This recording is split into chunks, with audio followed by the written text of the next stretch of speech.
Hi, everybody. I'm Mike, and this is Mike Miller Talks Life. Rule number 6. Today's quote: clean up your own mess. I enjoy watching a TV program, NCIS. It's a crime drama focused on a group of people who investigate violent crimes against military personnel. The team leader is a former active Marine, Leroy Gibbs, and he has a set of rules that he lives by. They form his philosophy of life, and they sort of play into their crime-solving jobs that they get. I think he could have up to 50 of these. And this is rule number 6. Clean up your own mess. The quote originally comes from Robert Fulghum's book, Everything I Need to Know I Learned in Kindergarten. And he talked about clean up your own mess. Put things away. When we start our life, we start out making messes. As a baby, it's really all we know how to do. Lay around, make messes. We're not really expected to do anything about our messes, just make them. And everybody oohs and ahs about how cute the mess is. As we get older, we continue to make messes. Families with young children often have messy, cluttered homes. Toys are left out, laundry is piled around, diapers are stacked close by where the baby is. There's dirty dishes in the sink, and as the kids get older, there's sports equipment left around. And it's in this time frame that we begin to learn this important lesson about cleaning up our own mess. Put your stuff away. Take this and put it in your room. Put it where it belongs are the common statements that we hear from our parents as we're growing up. As we move along in life, we discover that some people are very neat and tidy. Everything has a place. Everything is in its place.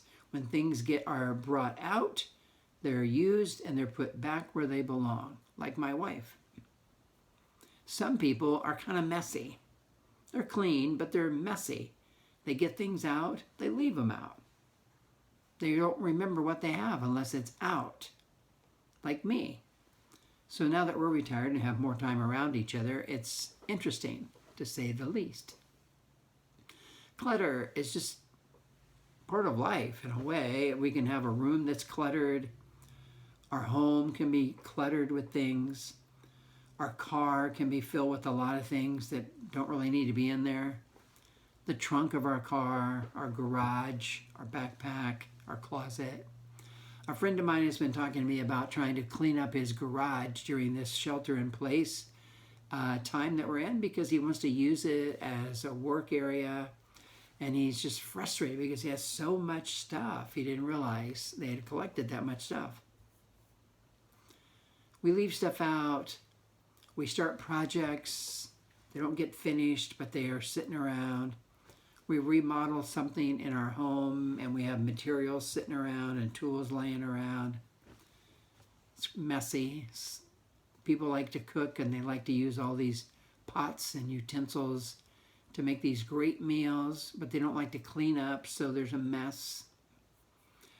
And these kind of messes, they're not horrible. They're not problems. People work around it, and that's what life is, and that's okay. Sometimes messes can be a problem. Any incomplete task or uncompleted obligation or unresolved commitment or unresolved tension, this kind of clutter can begin to cause problems. They can cause negative situations and negative feelings with people around us. Somebody has said every mess in your life causes stress in your life. And when that stress begins to come, it's sort of a signal that you need to deal with this mess. Messes can stifle our creativity. They can rob us of the freedom to enjoy what we have or enjoy life or enjoy the people in our life. They can hold us back. They cause depression and anxiety and stress, and they can produce broken relationships. Messes can be financial problems. When we're not really in charge of our money, we're not tracking it, we're spending more than we have, or we're not getting to our bills because we're not that organized. Messes can happen at work over bad decisions or not getting our job done or not getting our project in on time. Messes can come from addictions, addiction issues. If you've ever been around someone with a major addiction, or maybe you've struggled with that, you know that that is a tough situation. It's so messy. So many issues related to that can be going on. There can be messes in our relationships. We let people down. We betray a trust. Conflict goes on. We hurt somebody. There's misunderstandings about something. Messes can come from just putting things off that we need to do. And there's typically two things we do with a mess. And the first is we ignore it. But sometimes the mess will not allow us to ignore it. It gets right in our face. I'm reminded of when I was in basic training in the Air Force. Our trainer would often come in for inspections. Everything had a place.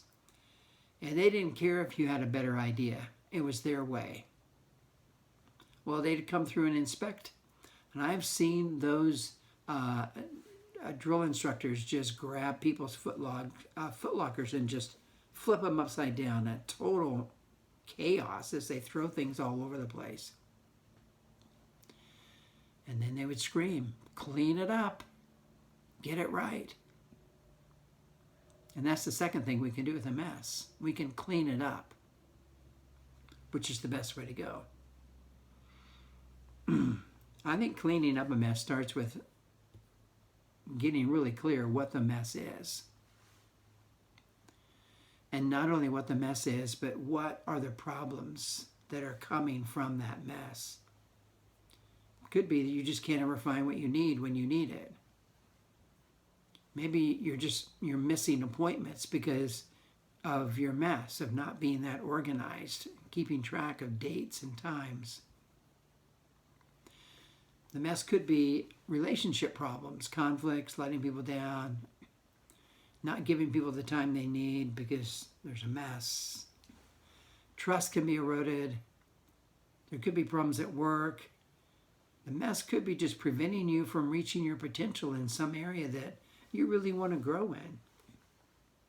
Once you discover the mess and what is the mess is causing, then you need to take responsibility. The tendency is to try to blame somebody for the mess you've made. But the best way to go with this is to just own it. I've made a mess. Just own it. It's the easiest thing to do. It's hard to admit something like that, but it's the best way to deal with it. And then once you've taken responsibility, then you want to deal with the mess. And you need to deal with your own mess. I need to deal with mine. I can't, okay, I made a mess. Can you want to clean that up for me? That's not respectful. So dealing with it means you just clean up, you put things away. Maybe you need to organize what you have better, or maybe get rid of some things because you don't really have a place for it and you're not using it. Or it can be getting some things done that you've committed to do. Instead of letting just those commitments pile up and not doing anything, you need to start chipping away at those and get those done. Or you need to talk to the people that you've made a commitment to and just say, hey, I got to get out of this. I can't do it. Sometimes cleaning up is fixing what's broken.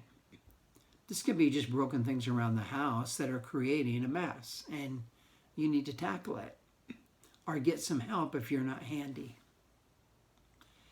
Sometimes fixing it is it's a relational mess, and fixing it is apologizing. And the apology is really needs to be simple. I made a mess. I am sorry. I didn't keep up with our finances and now we're in a mess. I'm not dealing with my addiction very well and now it's a mess. I need help. Apologize. Don't explain it. Just try to say it. Explanations can come because many times you want to discover why. But when you're apologizing, you just want to say what you did, what's going on. And once you apologize, then you're going to move into this natural flow of things of restitution, which is repair things that you've broken, replace things. And sometimes just repent, which means it's an old-fashioned Christian word, but it's to turn and go in another direction. And a change in behavior is often the best apology because it shows you really don't want to do it again and you're going to make a change.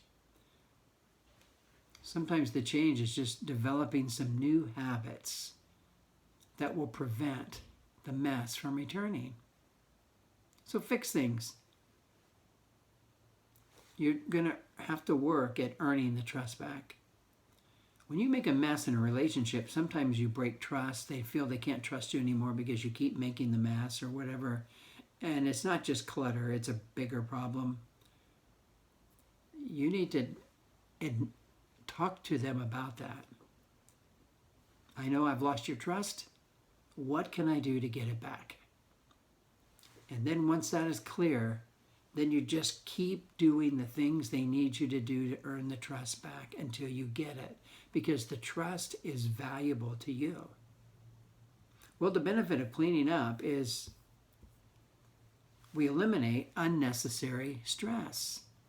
Every mess causes stress. We will begin to feel a new sense of freedom personally because your stuff is organized. I mean, sometimes just clearing a desk, putting everything away, or clearing a work area, putting everything away, starting fresh on a new project is freeing. You feel more creative and you feel more motivated to do what you have to do. But there's also a freedom relationally because your relationships are clean, mess-free, and it's just great. We also will become more responsible, develop character. We fix what we messed up. People will respect that. And you will begin to have a greater sense of confidence because you're dealing with the stuff as it comes up. Well, rule number 6, it may apply to you. Clean up your own mess. Thank you so much for tuning in. I hope this is giving you some things to think about, maybe challenge you a little bit, or hopefully it was positive encouragement as well by giving you a handle that you can clean up these messes. So until next time, I hope you have a great week.